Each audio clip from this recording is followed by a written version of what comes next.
Ladies and gentlemen, welcome to the Specialized Undergraduate Pilot Training Graduation Ceremony for Class 2307 AU. I'm Lieutenant Colonel Matthew Chakowski, Commander, 8th Flying Training Squadron, training students in the mighty T-6 Texan II. And I'm Lieutenant Colonel Dan Hughes, Commander of the 71st Student Squadron. Today's ceremony is a once-in-a-lifetime event. We encourage you to come forward and take pictures or videos when your loved one is presented an award or their wings. For your planning purposes, the wings are presented by rank, then alphabetical order. Please stand for the entrance of the platform party and remain standing for the National Anthem of the United States, followed by the invocation given by Chaplain King.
If you're so inclined, would you join me for a word of prayer?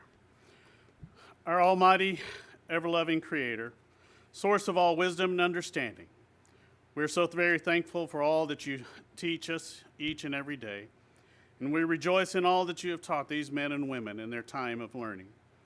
The laughter, the camaraderie, the testing of their abilities, these are gifts for which we are so thankful. Today we want to pause in our headlong rush of life and give you thanks for this time to come together, to honor and graduate those who have worked so hard for this day. Bless them and help them to have a strong sense of a job well done. May you always enable them to remember this pinnacle time so that they may return to it in times of stress and hardship in order to find strength to continue on in their journey. These men and women, these officers, airmen, brothers and sisters in the Air Force family, they have earned their wings. We now ask that you fly with them on their designated missions, that you give them wisdom to weather life's storms, strength to be men and women of integrity, compassion to be leaders in a way that is redemptive and capable.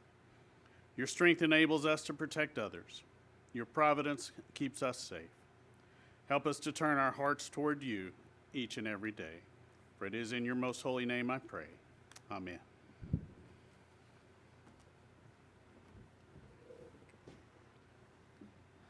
Chaplain King, thank you for the invocation. Ladies and gentlemen, please be seated.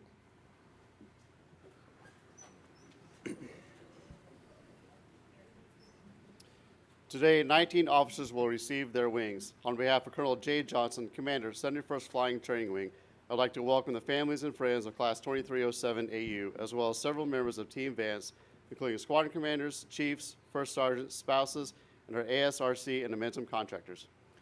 We are honored to have the following guests from our wing leadership here to support graduation. The Mayor, City of Enid, the Honorable George Pankinen and his spouse Melody.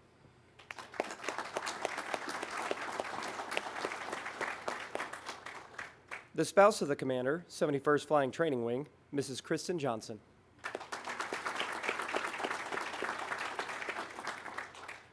The Command Chief, 71st Flying Training Wing, Chief Master Sergeant Brandon Smith, his spouse, Jessica, and special guest, Airman of the Month, Airman First Class Mackenzie Ulrich.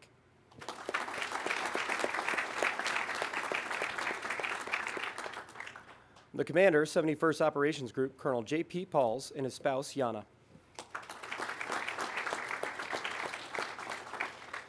The Senior Enlisted Leader, 71st Operations Group, Chief Master Sergeant Benjamin Pileski.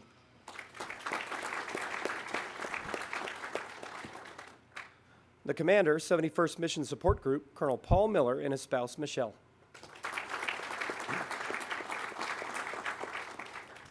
The Senior Enlisted Leader, 71st Mission Support Group, Chief Master Sergeant Eric Thomas.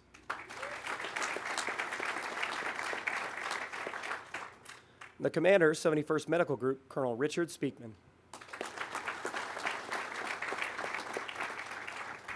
The Senior Enlisted Leader, 71st Medical Group, Chief Master Sergeant Leslie Finley.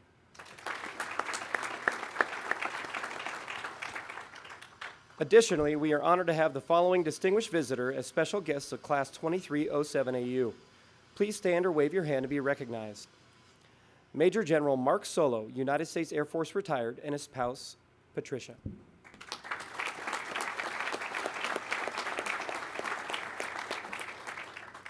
We'd also like to give a warm welcome to our guest speaker, the Commander, 27th Special Operations Wing, Colonel Terrence G. Taylor, and the Commander, 71st Flying Training Wing, Colonel J. Johnson. Ladies and gentlemen, Colonel Johnson.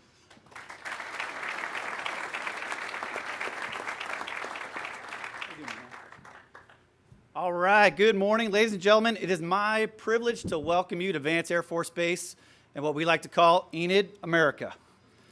Today is an incredible day in the lives of these 19 young aviators as we get ready to recognize undergraduate pilot training class 2307. Mayor Pankin, Melody, thank you so much for being here. If you've not been to Enid, America, an incredible relationship between the town and the base. No more supportive network than Enid, America. You guys truly understand how important our mission is, so thank you so much for being here today. To my fellow wing leaders, group commanders, squadron commanders, chiefs, to our government civilians and our contract partners, thanks for being here today.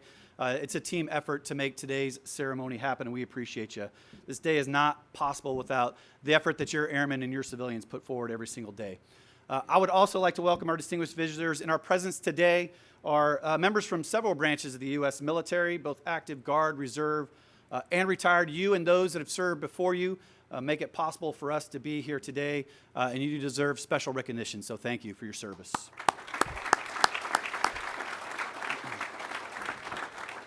General Solo, a special thank you to you. You probably don't remember this, but 20 years ago, you were at a student MLR in AATC, and I was a young lieutenant handing you records, shuffling them around the room, and here we are 20 years later to celebrate graduating your son, so it's great to see you, sir.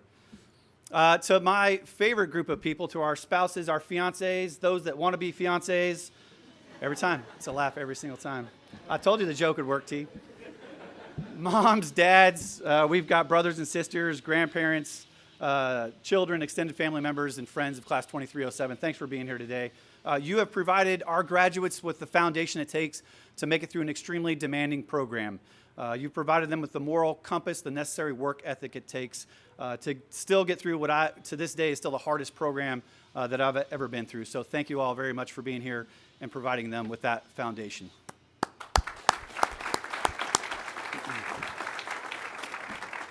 All right, by way of introduction, Vance is one of 4 bases of the United States Air Force whose primary mission is undergraduate pilot training, and in my unbiased opinion, we're the best in the world at doing that. So we prepare and deliver highly qualified aviators in our Air Force and the Air Force of our partner nations as well.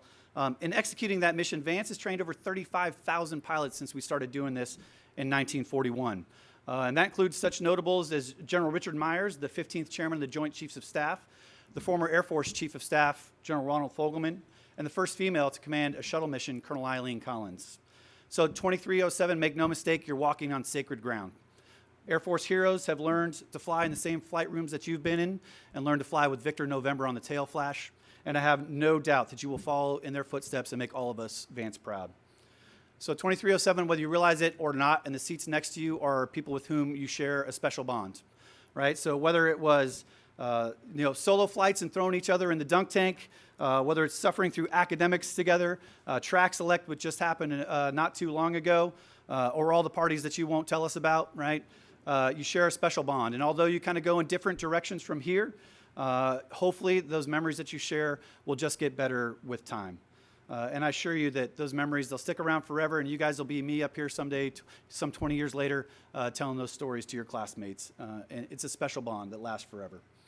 So here we are. You're about to earn your wings, but I ask you to please remember this. Wearing them is not a right, it's a privilege given and taken by those who have preceded you, and a privilege which you will soon have the ability to pass down to those that follow you. That's part of what makes this a profession. So now it takes a total team effort to get you guys to these seats today, as I mentioned earlier, and I'm very proud of the collective effort that it took to get Class 2307 here. We pour a ton of resources into these students. If I told you that we had spent $1 million on each of them just to get them to these seats today, I'm probably on the low end, and we're just getting started, right? But it's not just the money, it's just not the material resources that we pour into them.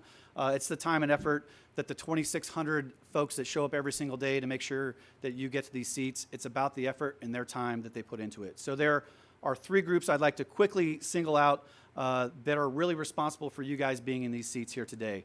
First and foremost is our instructor pilots. If you look around, there are very few of them in the crowd today. A couple that snuck back in the back corner over there. You must have weather canceled your lines, otherwise you guys wouldn't have been here right now. But these men and women mold our graduates into professional aviators, and they deserve special thanks. And the very reason that very few of them are here today is because Class 2308 and 2309 and 2310 are right behind you. We fly between 200 and 250 sorties a day here. We're usually between the 2nd and the 4th busiest airfield in the United States Air Force, so there is no break for them. So please, a round of applause for our instructor pilots.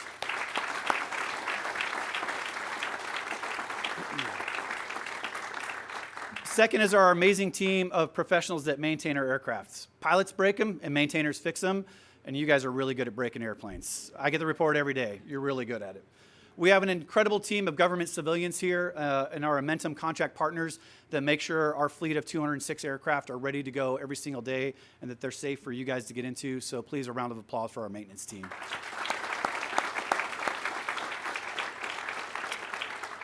So third and final are a fantastic group of men and women who make up our support and medical groups, whether it's COPS, services, finance, MPF, dental, flight medicine, you name it. Those airmen show up every day to make sure that you guys can get to these seats. They're represented by Airman Ulrich here this morning, and they show up every day with the sole goal of making sure that you guys are healthy and have everything that you need to get to these seats. So a round of applause for our services personnel, please.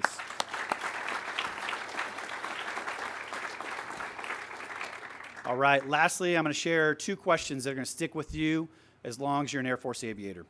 Whenever you run into another Air Force aviator, I don't care where it is, right, they're going to ask you 2 questions. They're going to ask you, where did you go to pilot training and what class are you in? Ask General Solo, ask me, ask T, you're going to get asked those questions, right? So when you are asked those questions, you're class 2307, you went to Vance Air Force Base, it does not get any more credible than that, all right? Congratulations and welcome to the Long Blue Line.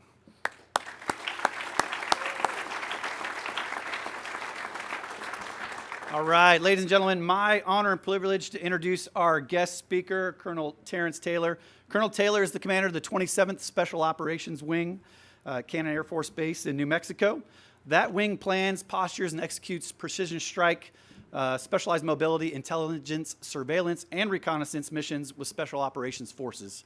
Colonel Taylor is a graduate of the University of Virginia. He's a proud graduate of Vance Air Force Base, has over 4,800 hours in a variety of aircraft. If I listed them all, we'd be here all day long. Over 1,800 of those hours are in combat. Colonel Taylor is a talented aviator, officer, and an even better friend, father, and husband, all leading to his recent selection as a Brigadier General. Ladies and gentlemen, Brigadier General Select Terrence Taylor.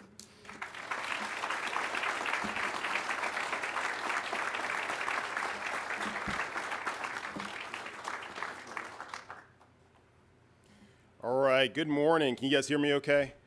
All right, good stuff. Thanks, Jay.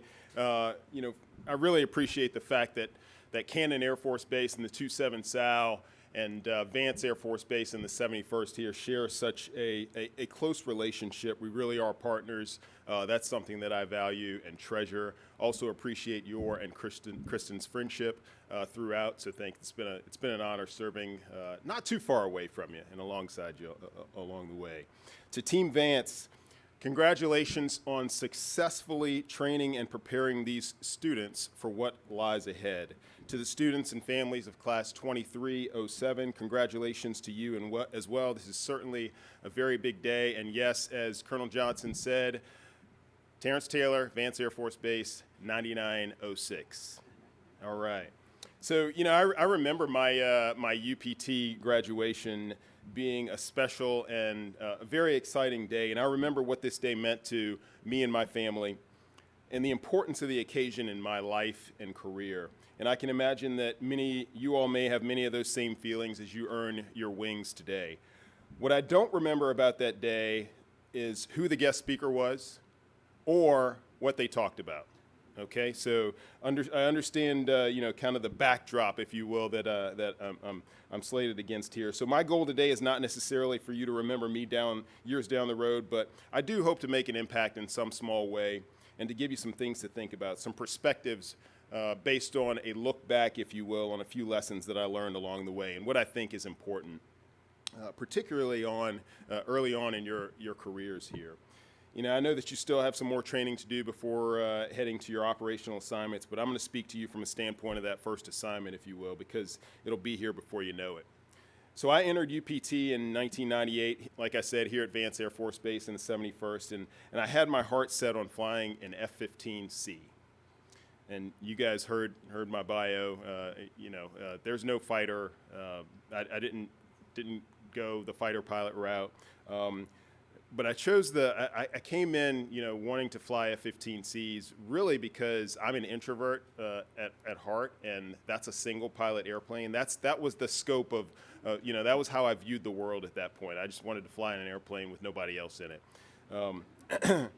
So, I also grew up in an era of Top Gun. So there was a Top Gun, for those of you who don't know. There was another Top Gun movie before the most recent one that came out, right? And that was all the rage when I was a kid. So I wanted to be a fighter pilot. So I went in with that plan.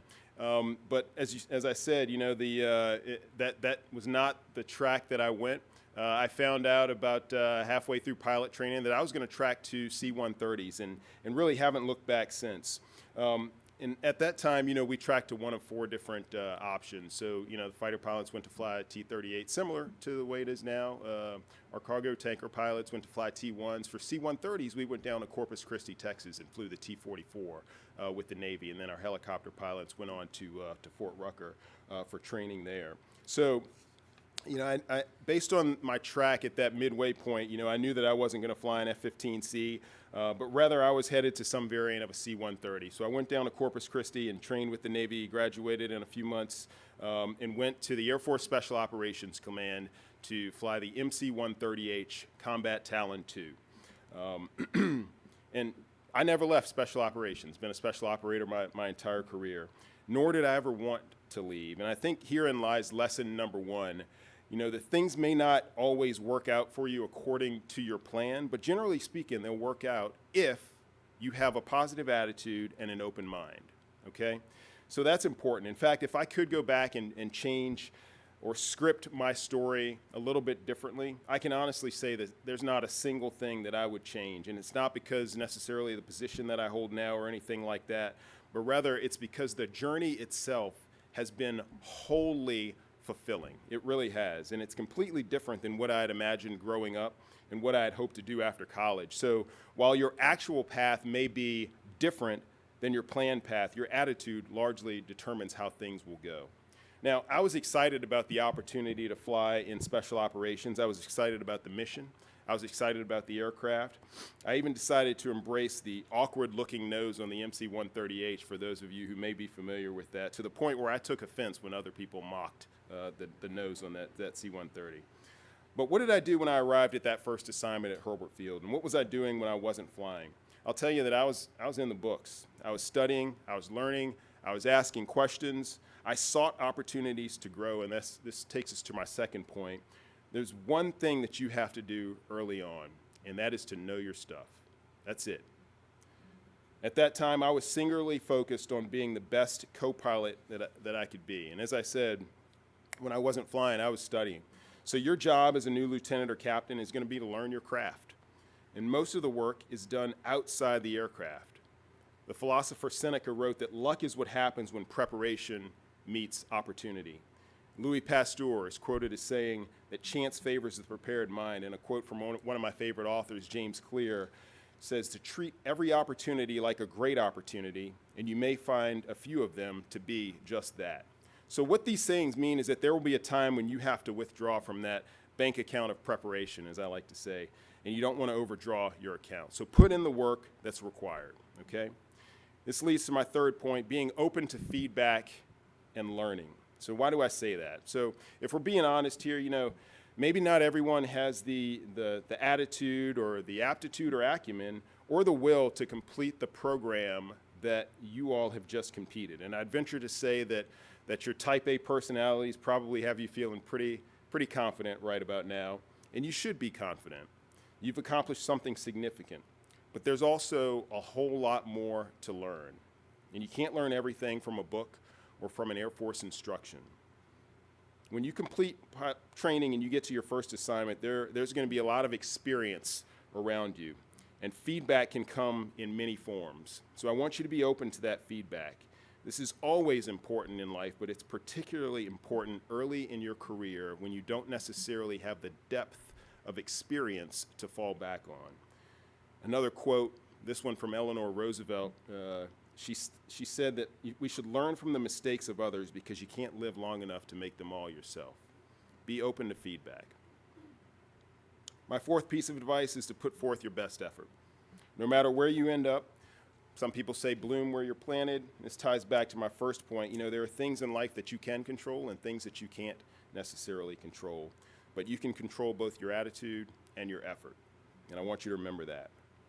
And then finally, my last point is to remember that you are an officer first. So you receive the Air Force name tape before you're receiving your wings today.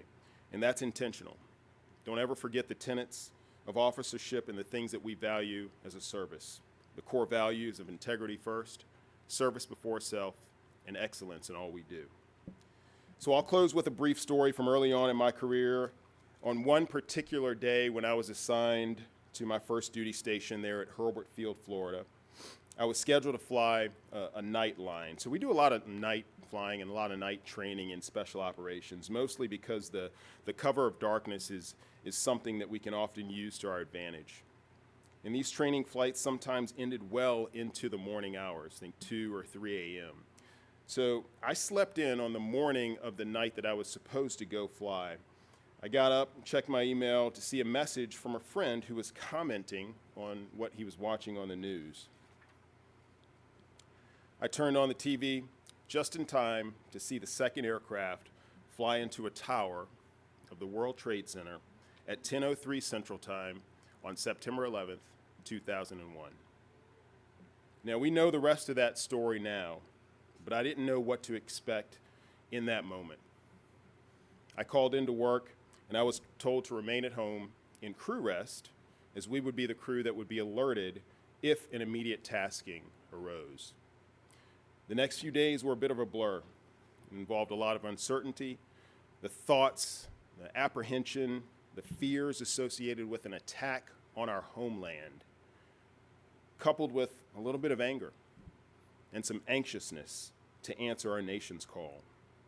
And just a couple of weeks later, I found myself flying from Florida to the Middle East, hitting a tanker twice along the way, and later planning a night raid into Afghanistan, and then flying as a co-pilot in aircraft number 2 of a 4-ship formation in a country that I had only seen on a map.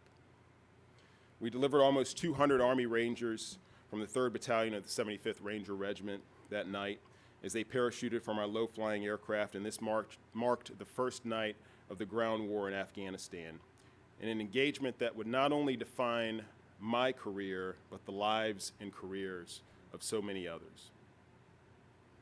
As I said, there was a lot for me to be concerned with during that experience, but what I wasn't worried about was whether or not I was prepared.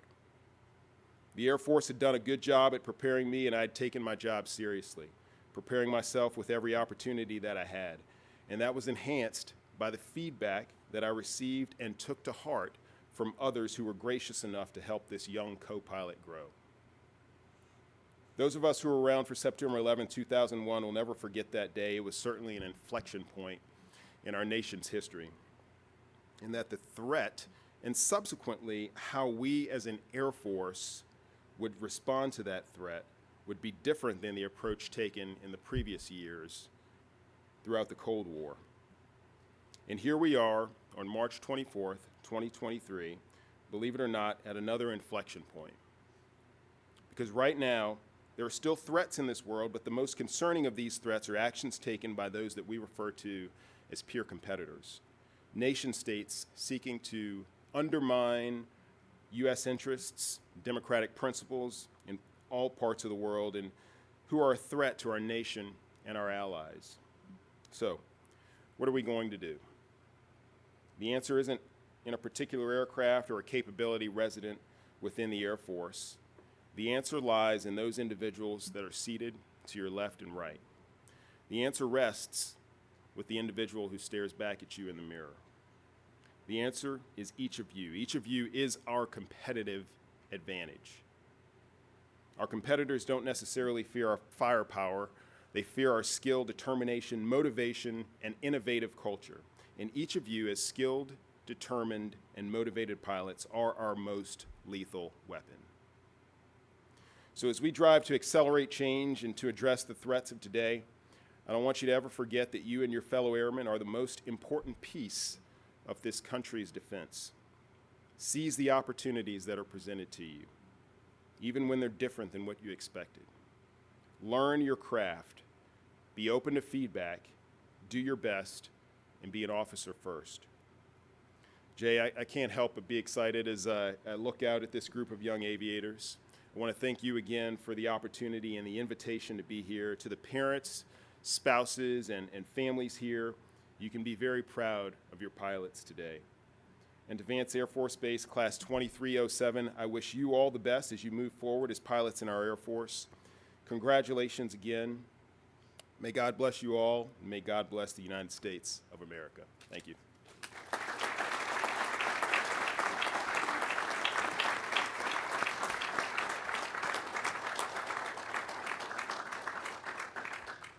Thank you, Colonel Taylor. Class 2307 would like to present you with a small token of their appreciation for being a part of the special occasion.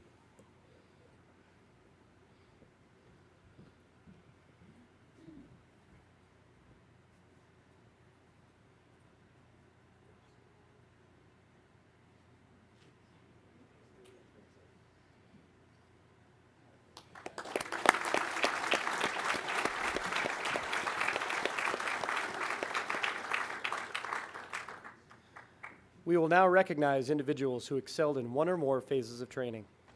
The new pilots competed for academic, leadership, and flying training awards, as well as top wingman, distinguished graduate, and the coveted AETC Commander's Trophy. Each phase of training was carefully weighed, and only a slight margin separated the top performers. Colonel Speakman will now present the Academic Excellence Award to the pilot whose overall academic test averages exceeded those of their peers.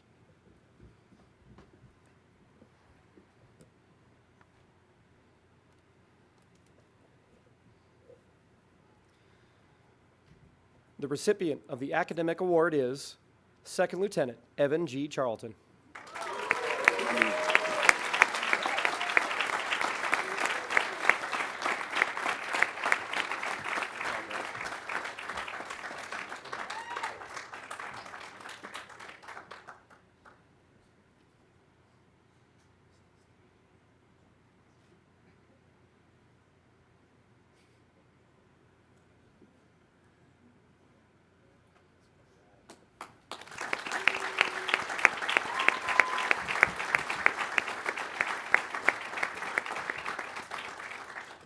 Colonel Miller will now present the Leadership Award. The Leadership Award is presented to the officer who demonstrated outstanding leadership qualities and potential throughout this most rigorous and demanding military training program. The recipient of the Leadership Award is Second Lieutenant Daniel A. Polillo. Sorry.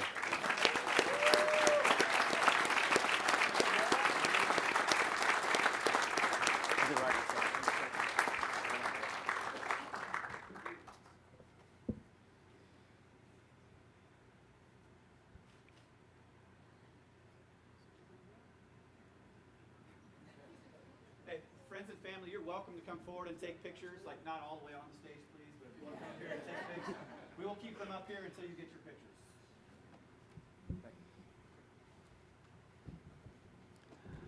And now Colonel Pauls will present the Flying Training Award. The Flying Training Award is presented to the pilot whose daily flying performance and check ride scores exceeded those of their peers.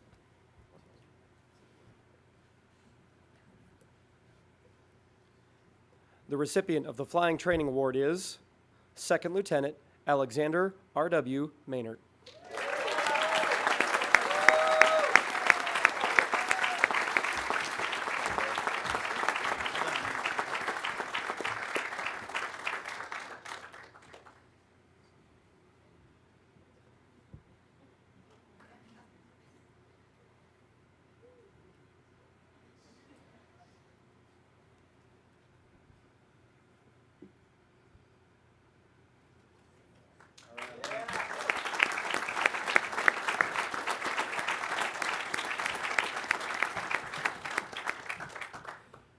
Colonel Johnson will now present the Top Wingman Award. Selected by their peers, the Top Wingman Award is presented to the graduate who epitomized the support and teamwork critical to being a great wingman.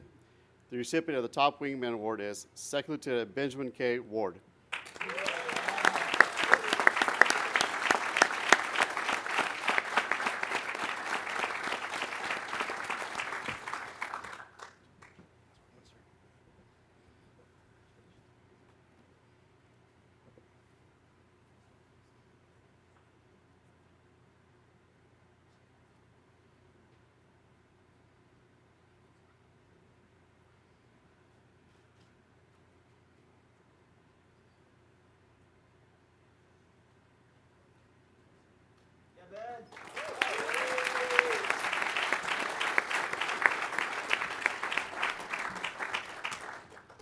Colonel Johnson will now present the Distinguished Graduate Awards. To be selected for this honor, a student must maintain an exceptionally high average in all phases of training and finish in the top 10% of the class. The first recipient of the Distinguished Graduate Award is Second Lieutenant Alexander R.W. Maynard.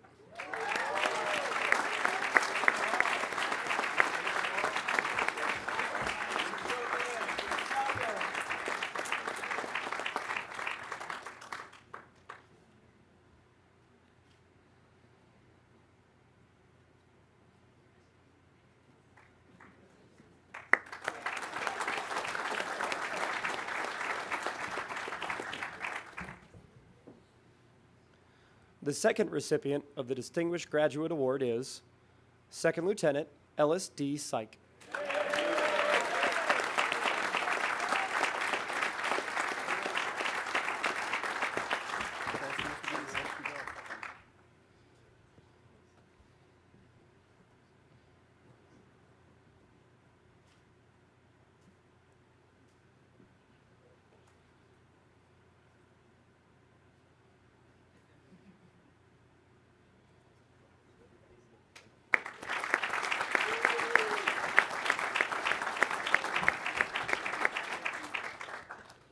Finally, the most prestigious trophy that Air Education and Training Command presents to a pilot training graduate is the ATC Commander's Trophy. This pilot excelled in both flying and academics and demonstrated the initiative and leadership qualities essential to the professional Air Force officer. Additionally, they personified the tenets of the Order of Dedalians, a group dedicated to military aviation, personal integrity, and patriotism. Colonel Taylor will present the special award reserved for the officer who retained the highest overall rating throughout the entire program. The winner of the ATC Commander's Trophy is Second Lieutenant Alexander Maynard.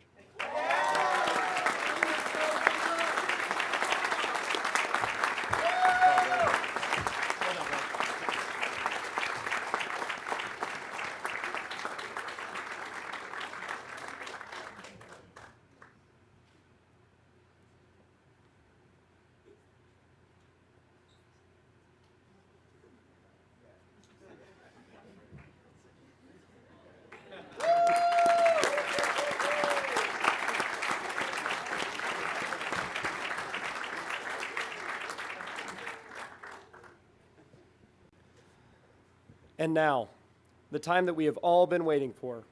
Colonel Johnson will formally present the diplomas and pilot wings to our graduates. As they exit the stage, they will receive a commemorative coin with their unique graduation number from the 71st Student Squadron, First Sergeant, Master Sergeant Kerry Wilson. The new pilots' families and friends are invited to pin on the Air Force wings following the graduation ceremony. Having completed the required course of training, the following officers from Class 2307 AU are awarded Aeronautical Rank of Air Force Pilot. Second Lieutenant Alton I. Brisky.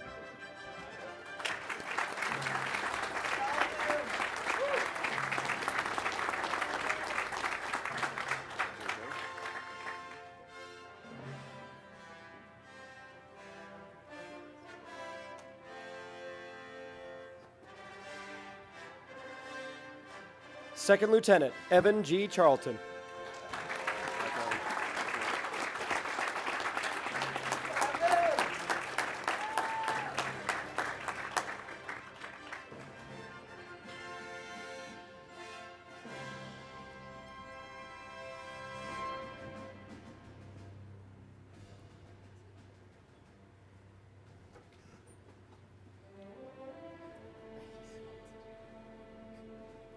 Second Lieutenant Brad A. Douglas.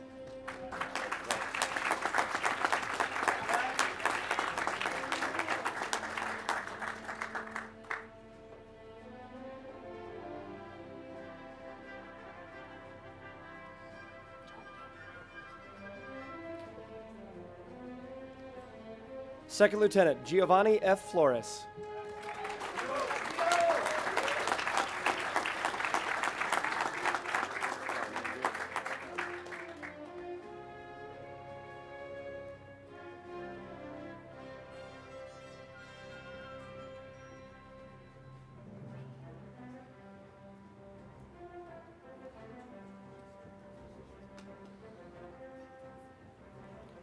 Second Lieutenant William J. Lacey.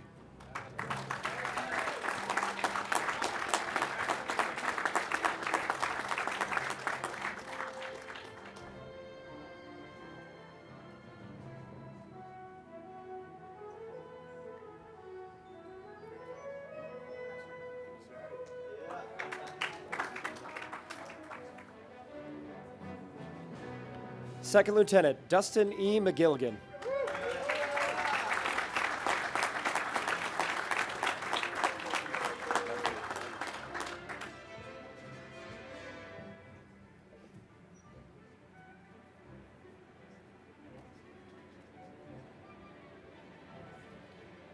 Second Lieutenant Zeke E. Mammon.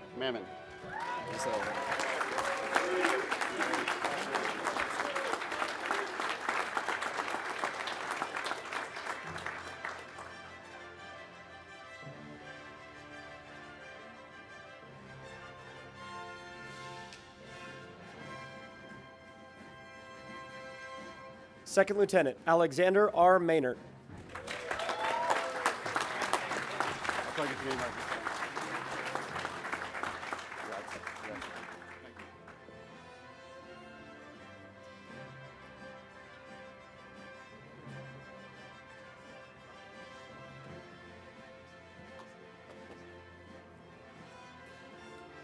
Second Lieutenant Daniel A. Paulillo.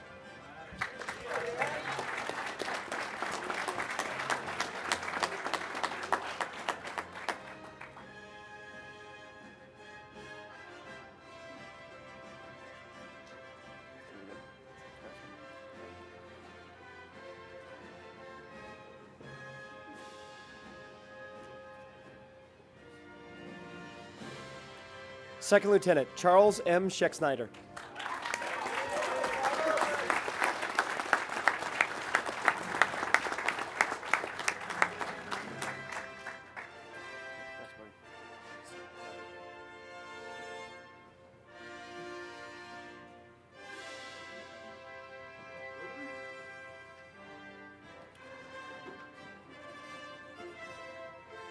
Second Lieutenant Jaden L. Smith.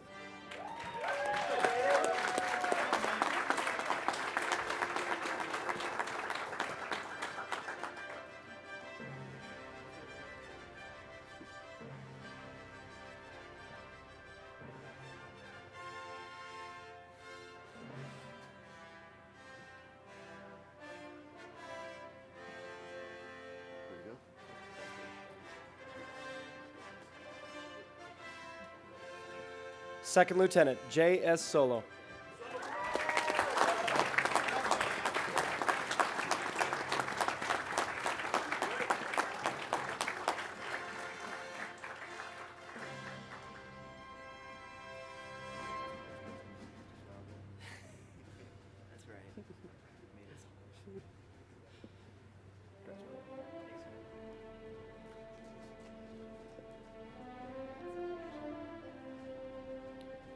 Second Lieutenant Ellis D. Syke.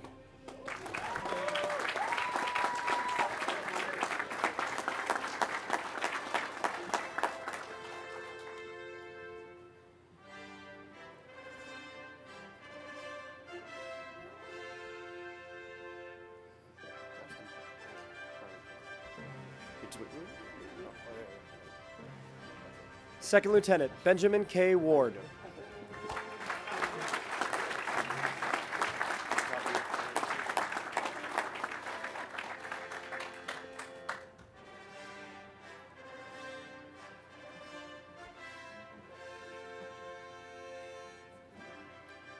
Second Lieutenant Andrew H. Wardle.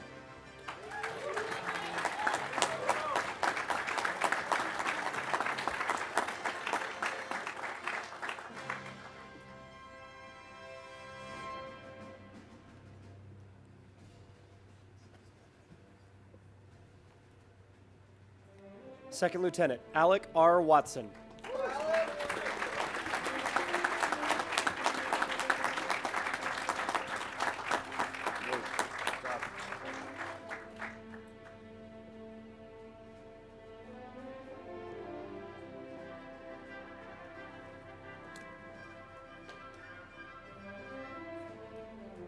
Second Lieutenant Ethan A. Whitler.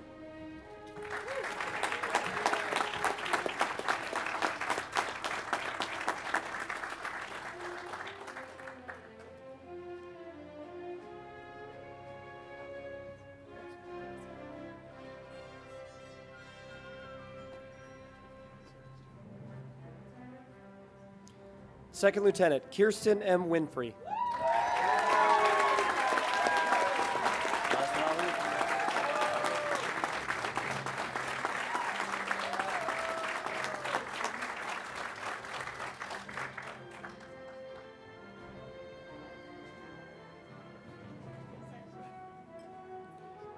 Second Lieutenant Kyle L. Whiff.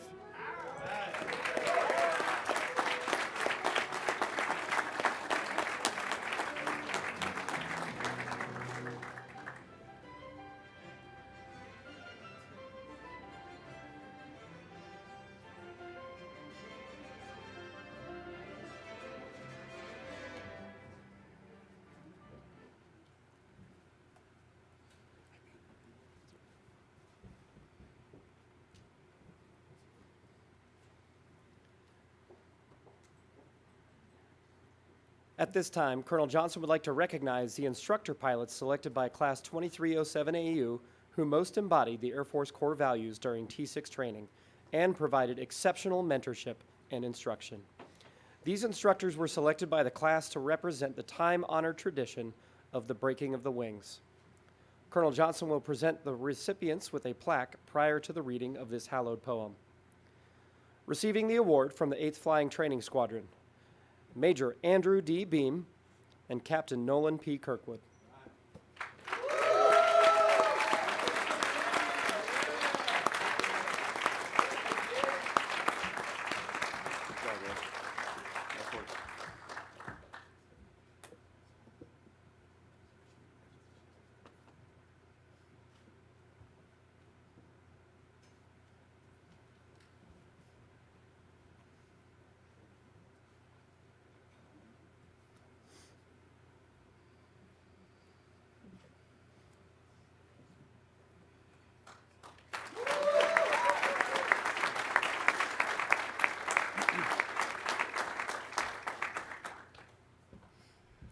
Since man started flying, he's taken to the air with a certain amount of risk. To counter peril, a tradition was established years ago when the Army Air Corps started issuing pilot wings to their aviators. This tradition is called the breaking of the wings. At every UPT graduation, the Air Force issues new pilots their first pair of wings. As tradition has it, that first pair should never be worn by the pilot. To bring good fortune through their aviation career, the novice pilot should break the emblem into two parts. One half is kept by the new pilot, the other half given to someone of significance in their lives. To preserve that good luck, those two halves should only be brought together again in the next life, promising successful flight through eternity. Graduates, you are invited to take part in this tradition with your family and friends at a time and place of your choosing following the ceremony.